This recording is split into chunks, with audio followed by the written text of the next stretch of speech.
Good morning, my dear friends. I'm just sitting here having my cup of coffee. I kind of already recorded this once, but then I got cut off. So I'm going to do it again. Let's start from the top. So, I wanted to share some information about elements of human design that I have been learning and have been finding to be really helpful for helping me understand how to live out my strategy and authority more effectively. So, what I mean by this is, if you're listening to me right now, I'm assuming that you know what human design is. If you don't, then please go look it up. It's actually like the coolest thing. And I actually had someone once say human design was too simple and that they preferred astrology and birth charting instead because it was more complex. And it's like, no, that's just your like preliminary understanding of human design. It's human design is really complex. It's really interesting. Anyways, I am a splenic manifestor in human design. That's my strategy and my authority, which, by the way, manifestors don't technically have a strategy. It's just more a technique to, be able to get through life without being like caught up or annoyed, if you will. That's been a huge learning curve. And I have been practicing or learning about human design since like the end of 2020 or so. It kind of just like blew the doors open of so many things. And it's been really helpful for me to understand more about human design and how I show up and where I show up out of alignment. And it's not like, oh, this thing told me that I'm supposed to do things this way, therefore I must be out of alignment. It's like, no, I can feel it. Like I know that it's not right for me to do, but I've been conditioned to do things a certain way. And so it's like giving me permission to kind of like break the mold and break out of all these things that, have been keeping me miserable, really, because it's like I've created this like box for myself of like, being perfection, perceived perfection, when I'm going to implode in it if I didn't get out. I was going to implode in it if I didn't get out. So anyways, that's been my journey with human design. I'm really grateful for everything so far that I have learned. Recently, there were 4 other elements of the chart, which I was reading are more like advanced elements, but I would say that I wish that I had started understanding them a bit better earlier, because what I find now is that understanding these 4 elements has helped me be able to live out my strategy and authority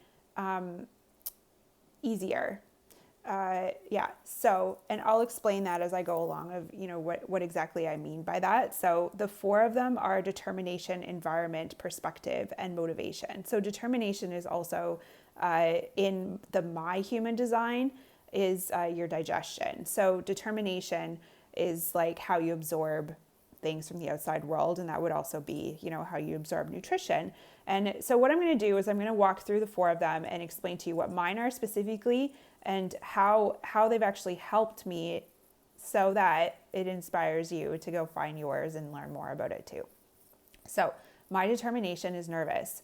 Nervous means that, I get stimulated or activated if I'm in like a buzzing atmosphere. So if I'm in like a calm state, even when I'm eating food, for example, it doesn't really work for me. It's like I need to absorb things, almost like absorb food almost passively, in the sense that I'm not exactly focusing on it, but I'm more like immersed in my environment or being stimulated in my environment. So that's where being at a busy like dinner table or going out to a restaurant to eat, stuff like that works really well for me. That's where my digestion is actually optimized. Working at a coffee shop is amazing for me because not only am I more likely to be around generators who have a defined sacral element where I can, kind of get high a bit off of that energy and get some things done.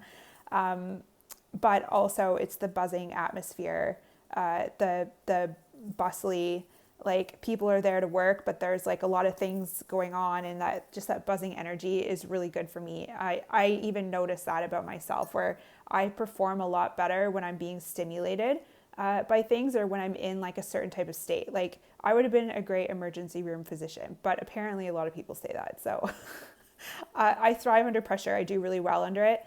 I even noticed the other day with the nervous element that I was hanging out with someone and they make me nervous.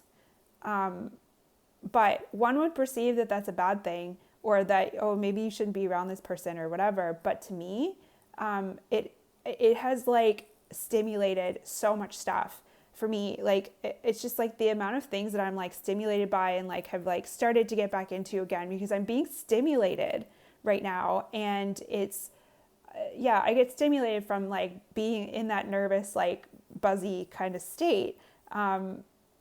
Yeah, it's really fascinating. One would think that that's like not so good. You're in fight or flight, whatever. And I do understand that, but I will say that in this nervous state is, or like the nervous determination for me is actually true for me. I do really notice that about myself. So I thought that was kind of cool. Secondly is environment. Environment is probably the more important one of the four, of like where I've started to learn and understand this. And again, it's learning about my environment has been the number one thing to help me feel less guilty or less bad for some of the desires that I have. So environment is kind of like, yeah, I mean, obviously your physical surroundings, but also like how things make you feel, like your emotional state or whatever. And so my environment is internal markets. So the internal aspect suggests more that I get stimulated from my environment, which is true for me. I totally notice that about myself. And then the markets element is more like being in like busy places of like work or whatever, where people are doing a lot of different things, like literally a market. But then I can be selective of like inviting certain things from all of this selectivity into my space. So that's the internal markets part of it. And like I notice that about myself. Like I love city life. I love being like in the downtown core. I love being in it. The reason why I love being in it is because I can selectively pull things into my environment from there, right? Like I can order my groceries to my house. I can do Uber Eats. I can invite people into my space, which inviting people into your space, big deal for me. I even noticed this the other day. People coming to me, I'm in my element. It's fine. I'm good. Things are good because I invited them into my space.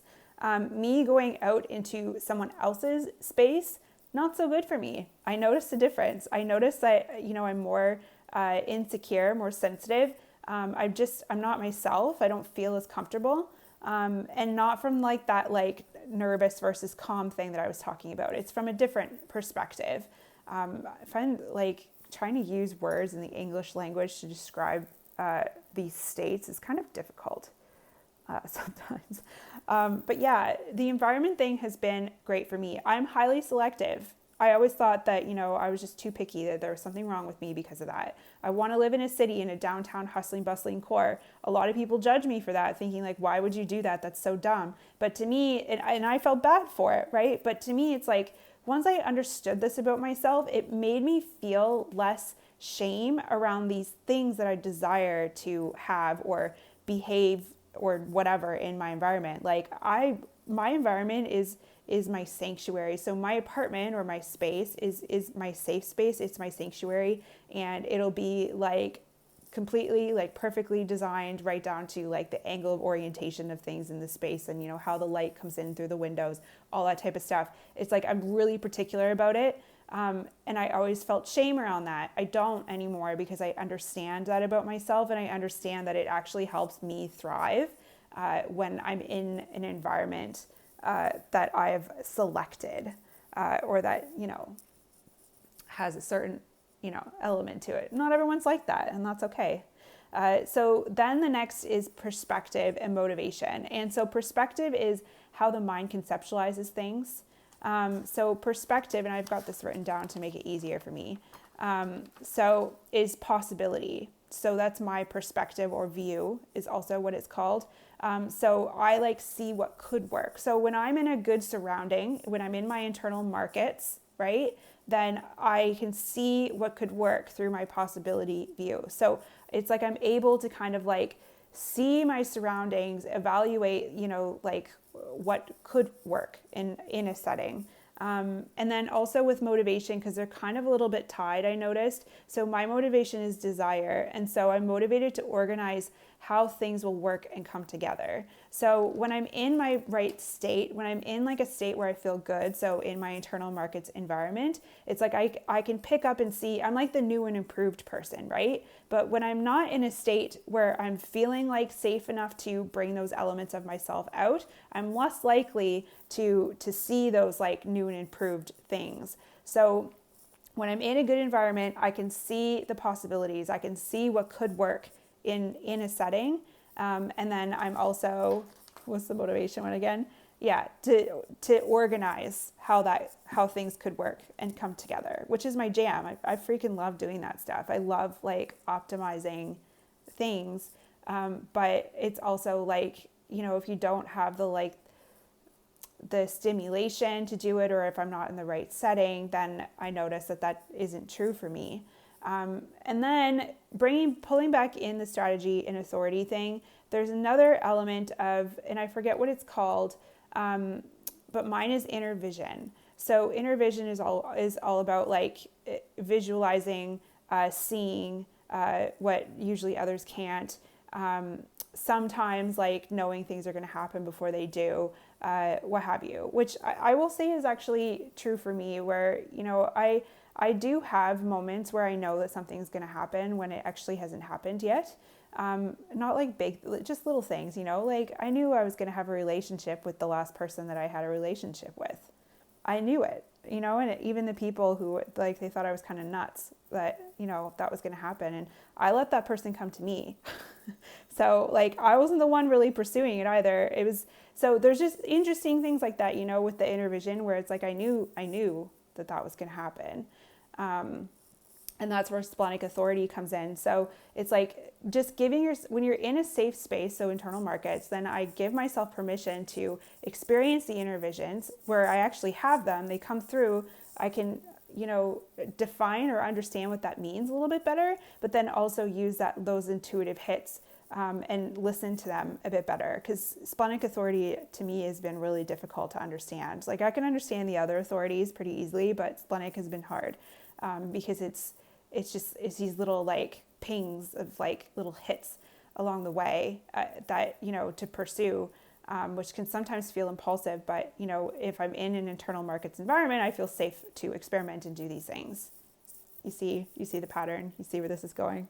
Yeah. And then same with the manifestor thing. So just living out the strategy, which, informing, but actually for me, it's been giving myself permission to not inform and to just do anyways, which is challenging. But again, if I'm in a space where I feel safe, if I'm in a body that I feel comfortable in, because my digestion's optimized, like even from a physical perspective, so that determination bit.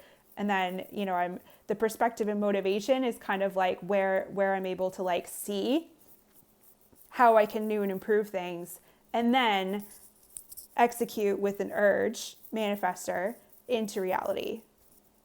You see how it all fits together? Like, it's really fascinating. And I wouldn't have understood these elements about myself until I had learned about these 4 things. So I learned about these 4 things from the genetic matrix. I don't have a paid account. It's just a free account. And then you can kind of toggle through the different types of charts that it'll kind of transverse into. And that's where I learned about this stuff. And then just a lot of cruising on the internet to learn more about this stuff. Anyways, I hope you guys found this kind of helpful. If you guys have the same elements in your chart, or if you are intrigued to learn more about this stuff in your human design. But I have to say, if you're still listening to me, that learning about my human design has been the most transformational thing in my life that I have ever done. It has helped me just feel more confident or comfortable, more safe, if you will, in exploring my view of the world and how I do things. And it's actually helped me develop a deeper understanding and appreciation for other people and why they do the things the way that they do, right? Like, we're all so unique, and I think that's where like my fascination of learning about other people, getting to know other people, has really like flourished from that as well. So, it's helped me on a lot of different levels. So anyways, thank you guys for listening if you're still here. And I'll talk to you soon.